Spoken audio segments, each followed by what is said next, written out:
sama gars yi j'espère que da nga si jàmm bu baax a baax a baax dama leen di tegal vidéo bi juste à côté ngeen déglu ko après ku nekk def si jàngatam dem leen ci commentaire yi ñu waxtaan seen réaction. na Ousmane Sonko mel. yàllaa ko melal noonu. wallaahi. Jéegi Diop mu ne dafa bàyyi. waaye Diop nag mënoon ngaa bañ a bàyyi tuuti. xam nga lan moo tax. xaw ma dafa bàyyi xaw ma dafa démissionné xaw ma dafa stand by. nee na bàyyi na. waaye problème bi moom mooy. Alaaji il faut dire à ces gens. qu'on peut être des adversaires. sans être des ennemis. absolument. quand on est des adversaires xam nga lan moo koy yombal. débattre avec des arguments. mooy yombal adversité bi. mais bu dee nit ki dafa am lenn lu ko yàlla may. yow nga ne bàyyi force day dakk ala kulli xaal dafay dakk. maa ngi déglu Tunkara ak booy ba ñuy waxtaan naan ko yàlla nee na du ñu wax ku sell loolu damay bàyyi ba imam Dramé ñëw jeudi. ma laaj ko ndax yàlla dafa wax ci alxuraan kenn du joxoñ kenn naan ko yow da nga sell wala du sell. mais nit ki bu taxawee ngeen jéem lépp muy gën a avancer ngeen def lépp muy gën a dem mais yéen seen objectif lenn la bëgg woon nit ñi ne kii fi ngeen ko teg nekkul foofu li ngeen yaakaar ci moom nekkut loolu. loolu bu ngeen ko jàppee foofu da ngeen di juum parce que yàlla moom mooy dogal. Alaaji àdduna fekk demuñu ñun ba jël conscience ne yàlla kenn du ko guider. wallaahi muy def lu ko neex ni ko waa ji waxee fa'aalun limaa yurid. lu ko neex lay def. tubaab bi ne il accomplit tout ce qu'il veut avec perfection. du accomplir tout ce qu'il veut de.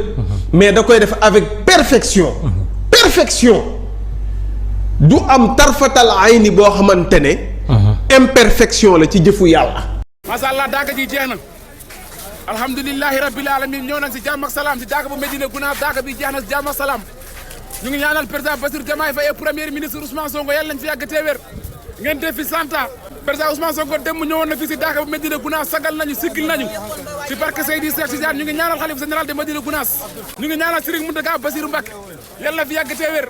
alhamdulilah gars yi dina wax ñëwuma man moom ñëw naa Macky moo ñëwul mais man ñëw naa daaka bu Médina Gounass Amadou Ba moo ñëwut alhamdulilahi rabbil alamin daaka ji jeex na ñu ngi ñaanal président Ousmane Sonko ñu ngi koy ñaanal bu baax a baax a baax yal na fi yàgg te wér te di nga fi yàgg di nga fi dund parce que may di saawaan di baawaan. information bi ngeen di gis ni moom la l'info titré à la une de son journal di wax ni le FRDS le front de l'opposition ils ont vilipendé le nouveau régime à Genève ñu illustré ko par une image d'une manifestation mooy bi ngeen di gis ci photo bi. Or ci beneen photo bi ma dugal on voit nettement que l'image utilisée c'était une manifestation de 2021 boo xam ni c'était en soutien à Ousmane Sonko ñu mën ko gis ci pancarte bi ñu bind ci Sonko en avant mu tombeek période bi ñu ko arrêté en 2021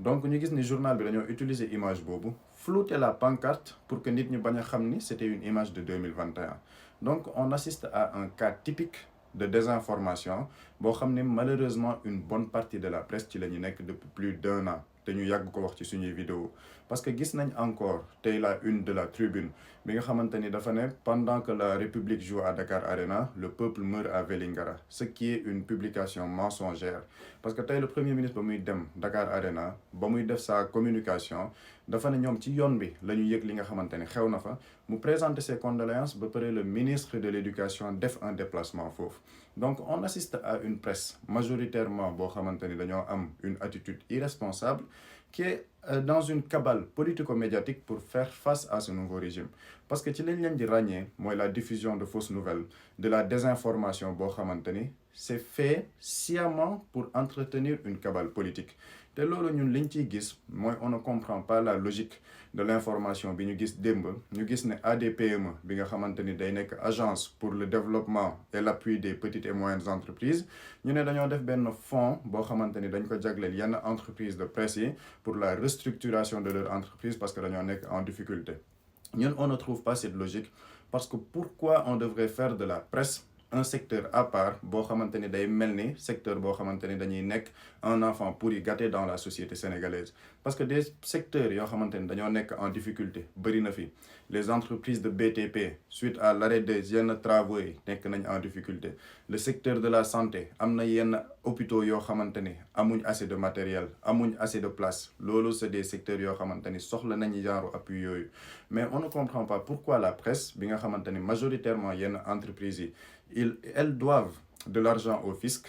du ñu fay seeni employés normalement ñu mën ci citer kaw immédiat bi nga xamante ni yoreel nañ seeni employés ay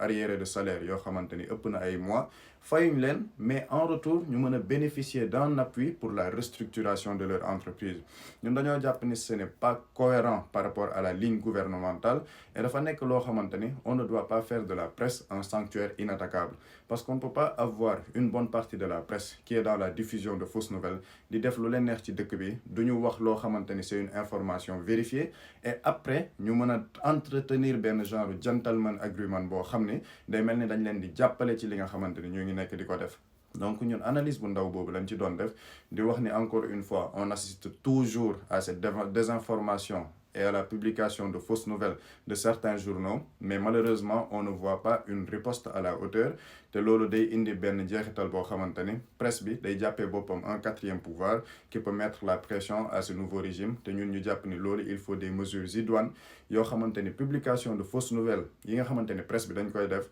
bu ci jaree ñu topp leen ci yoon parce qu'il y a la liberté d'expression mais liberté d'expression ne veut pas dire libertinage d'expression boo xamante ni da ngay wax lu dëppoowul ak yoon wala lu bu dëppoowul ak li am ci réew mi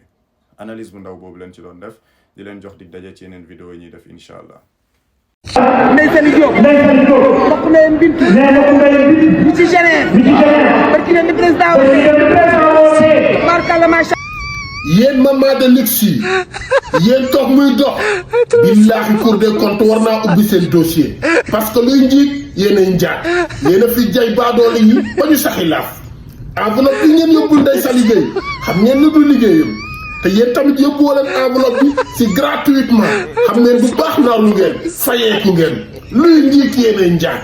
jay ngeen baadoole yi nan leen seen liggéeyu ndey la seen liggéeyu baay lu war a dem si askan bi ñu jël séddoo ko si ay natt yu ñàkk fayda ay ngénte ay parrainage yoo xam ne amul benn njëriñ gis nga ñi su leen tëjee yéen tamit war nañ leen def loo travaux intérêt général ngeen di bale mbeddu Ndakaar yi bale hôpital yi bale douche yi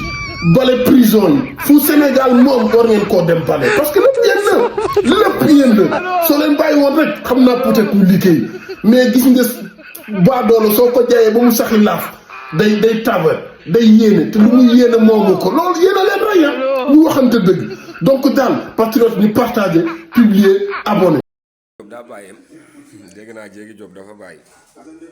wax na dëgg moo yay niveau bi dafa yéeg de niveau bi moo yéeg politique bu Sénégal niveau bi dafa yéeg waaw léegi nag bu la yàlla natoo nga doon sam njàng kawewul soriwul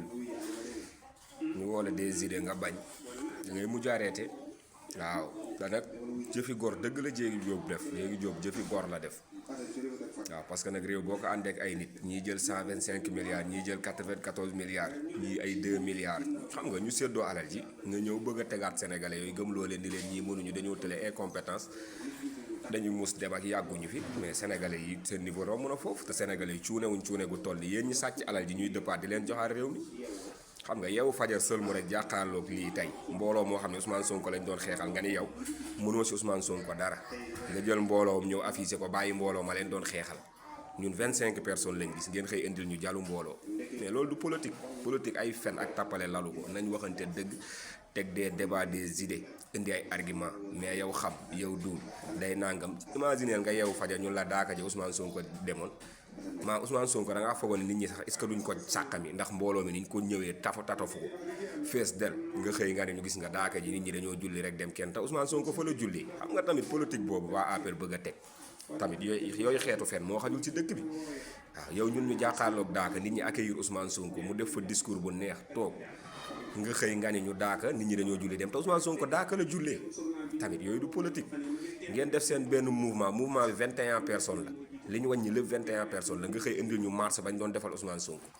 tamit APR foog ngeen ba tamit may ñu jàmm réew mi nit ñi ñoo changé du politiciens yi ñoo changé de mais askan wi ñoo changé léegi dañ lay nax lekk sa xaalis duñ la voté parce que dootuñu jëlati réew mi di ko jox raykatu nit dootuñu joxati réew mi ay sàcc niveau bi changé na. mais yéen a ngi gis jaayante stylé bi am ci match arena bi ville de Dakar yéen a ngi gis match basket boobu noonu gars yi ni ñuy jaayantee foofu noonu affaire de maa la gën a stylé non man fan yi dama waaru ci Sénégal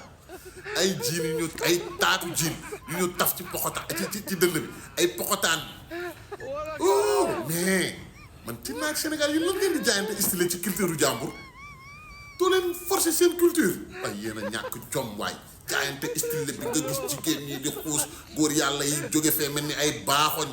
oh boy simple leen waaye ngeen def seen culture quoi oh waaye bu mu neex ba ngeen fàtte bu baax bi maa koy jaay numéro téléphone 70 531 66 64 diw baaxu bu baax bi di maye baaxu di maye karaw maa koy jaay